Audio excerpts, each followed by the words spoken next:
Good afternoon, I'm Mabel Jong, and you're watching coverage of the World Healthcare Congress here in Washington, D.C.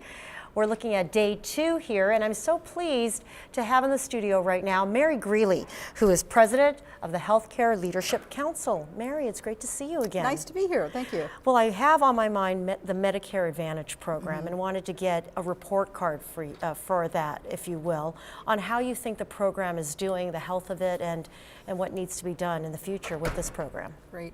Well, I think if we just look at the numbers, we see that enrollment in Medicare Advantage continues to grow and to grow significantly. I think a really interesting recent fact is that 50% of the new enrollees in Medicare Advantage have transferred from the fee-for-service program and gone into Medicare Advantage. So I think that's telling us something, that Medicare Advantage is offering a good product for the Medicare population. And how would you describe that against the backdrop of the general Medicare program? So, well, if we look at the fee-for-service program, what Medicare Advantage offers is a comprehensive package of benefits.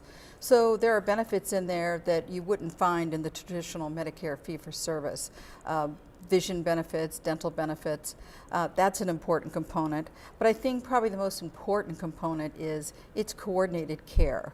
So you're in a network of providers, they know who you are, and you're being managed throughout that continuum of care. So it's better healthcare service. Okay, and are you finding that customers are more open to learning how to administer their programs better for themselves? Right. Well, if you think about it, Medicare Advantage in a way is probably easier for people to navigate. If you're in the fee-for-service program, it's wide open. You can go to any provider you want, but you don't have someone giving you information about those individual providers. Whereas in that Medicare Advantage program, it's a known network of providers. They're helping you navigate that system. And as you said, we need to learn more about how to navigate the healthcare system and how to better coordinate care, and that's something that Medicare Advantage is offering. Well, it sounds like you're satisfied, or at least right now feel like it's doing a good job in addressing people's immediate needs. What do you think will be the next phase of development for the program? I think the next phase of development is making sure that if you're taking a high-risk population, that there is a risk adjustment that works well and recognizes that. Because we really want this program to be open to everyone, which it is, but we also want to make sure that it's a healthy program, both financially as well as for the services that they're providing. And how would you assess that now, where they are now with this? Well, it needs some work, and I think everyone would agree that we need to continue to work on that. And I think even those that are providers under the fee-for-service program would like to see a better risk adjustment factor.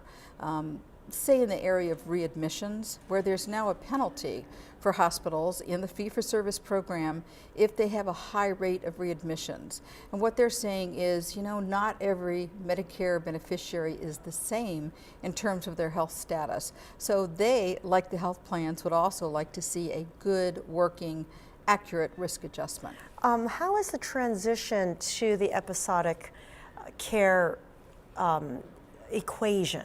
Are you finding that both providers and plans are able to, or are they doing the work right now to switch over from the fee-for-service to that? I think it's very complex work.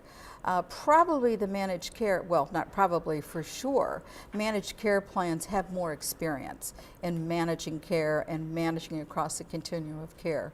What we're seeing in the Medicare fee-for-service program as a result of the Affordable Care Act and trying to move towards a value-based healthcare system and away from a volume-based healthcare system, we're seeing more opportunities and more incentives for fee-for-service providers to try and manage across that continuum of care.